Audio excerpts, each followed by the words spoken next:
Hello, and welcome to the second episode of this project. This week, or this time, not this week, this time, we're going to be discussing Walden and Civil Disobedience by Henry David Thoreau. Contextually, I initially read these collections in high school, probably at the sophomore and junior level. So when I was like 16, 17, I had some friends that got really into transcendentalism, so I think I reread them when I was 19. And then this final reading took place in January of 2022 as part of an American literature course that I'm taking about pre-Civil War writing. So that's the context. I've read these probably about 3 times, maybe 2 in total, because I think the second time I read it, I kind of skimmed through it more. But that's that. Henry David Thoreau and really Ralph Waldo Emerson, who I'm going to kind of lump in here and talk about a little bit. Probably the 2 most transformative writers, American writers. Their ideas are so ingrained in American culture, it's so hard to discern them. It's why reading this book now doesn't have as much of an effect as it did in the past, because the ideas are so ingrained in who we are as Americans. But very famously, according to stories, at least that I've heard and that I've read other places, is that Martin Luther King Jr. and Mahatma Gandhi read Civil Disobedience and used some of the lessons that were provided by Henry David Thoreau in their stance of nonviolent protests, which is often misinterpreted, but that's another lesson for another day. That's another topic for another day. But yes, contextually, this book is a rewriting of 2 years of time that Thoreau spent basically in a shack out in the woods. This is really a retelling. According to the way that this was written, it's a collection of diary entries and journal entries that were then reworked over the 2 years to become a narrative structure. So it's not necessarily told in order, it's just told in one complete narrative about ideas that he may have been thinking at the time. Walden specifically, I think, is fantastic as really kind of a narrative structure about his time in the woods. There's a lot of really interesting ideas that are proposed here. I don't remember the exact year that this was published, but it was published about 5 years after the original Communist Manifesto by Karl Marx. And there's a lot of what I would consider communist and Marxist ideas in this book, which is really, really interesting. There's a whole section, this is broken up into chapters, of really what Thoreau was thinking about during the time.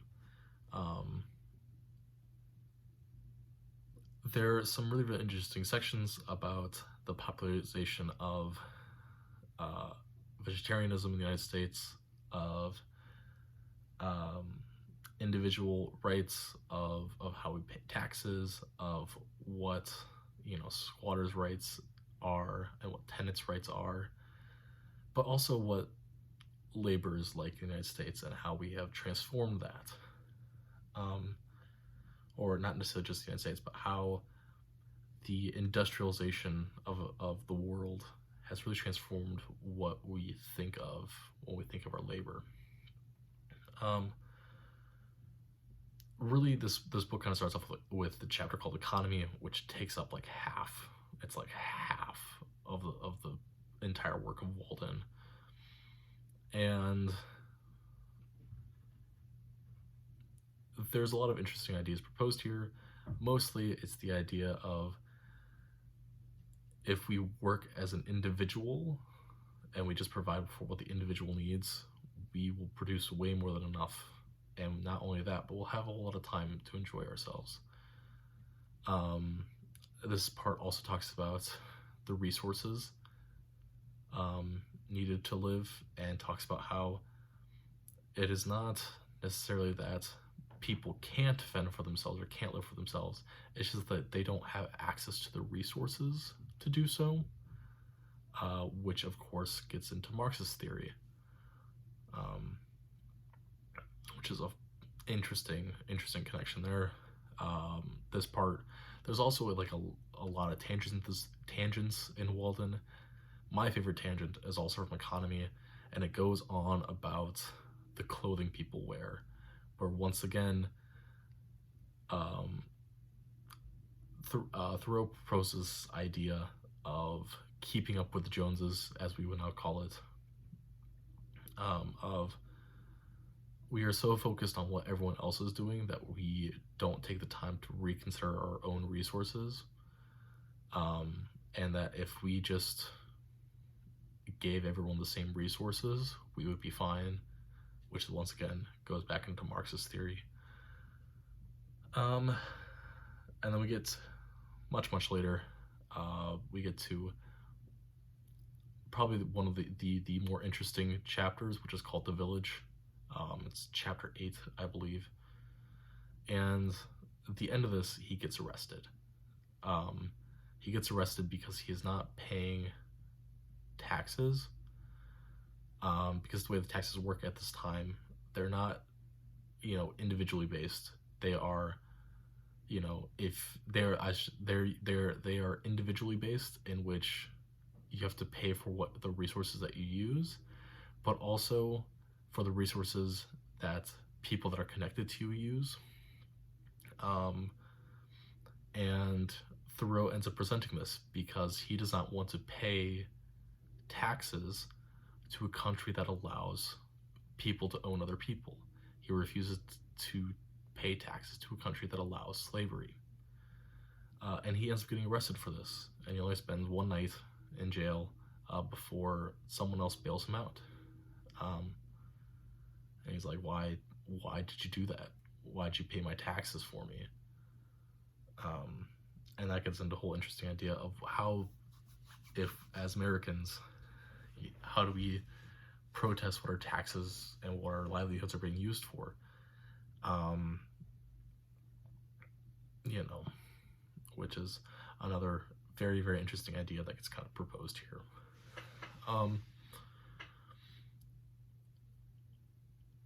There's a lot of discussion and discourse about this, about Walden, where it gets kind of read as this we should all go live in the woods sort of deal.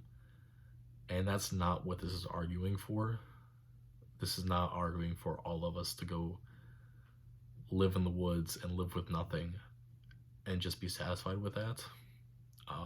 Thoreau even says that in the book itself.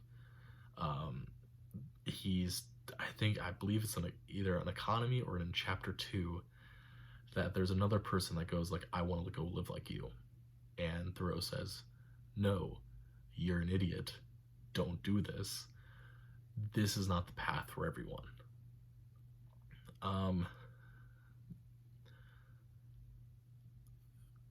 Instead of focusing on this idea of we should all go live in the woods and we should all go live as cheaply as possible and all of that, instead the focus should be on living in a way that makes our resources matter to us, and living in a way that does not increase the burden on both society and the environment around us. Really, that's what I think this book argues for, is the idea of living simply and not over excessive burden on the world around us. That's really my thoughts on Walden. Civil disobedience, I really don't have any thoughts on it. Henry David Thoreau uses the Emerson ideal a lot of we are containing multitudes, and we are so many other people. The civil disobedience contradicts itself all over the place, as does Walden. Walden contradicts itself all over the place. So it's about looking at the key messages, and for the most part, I agree with the key messages of civil disobedience, in which if not everything has to come down to violence, if we just simply annoy people enough, they'll give us what we want. It's definitely an interesting idea, right? And it's been shown to kind of work in the very extreme circumstances that we think of, but a lot of times it doesn't always work in a society in which people are forced to work. Really, civil disobedience, I think, is an advocation for unions and union movements and all of that, and strikes. However, when we're talking about like labor strikes, especially in the United States, that doesn't always work because people here are forced to work, and there's no shortage of that, which gets into whole economic theory, which is not fun. But yes, I think some of the ideas proposed in civil disobedience, really, really nice. But also it just kind of assumes that it works, which isn't always the case. But yeah, overall, I think Walden and civil disobedience, once again, entirely important for American development, American culture. The ideas proposed in here are so ingrained in culture that we don't realize it. For that reason, I'm going to give it like a 7-ish. Great read, I think, very important read, but hard to read because he goes off on all these weird tangents. But also, the ideas don't seem all that radical anymore, just because they're so ingrained. But overall, incredibly important, and I think you should read it.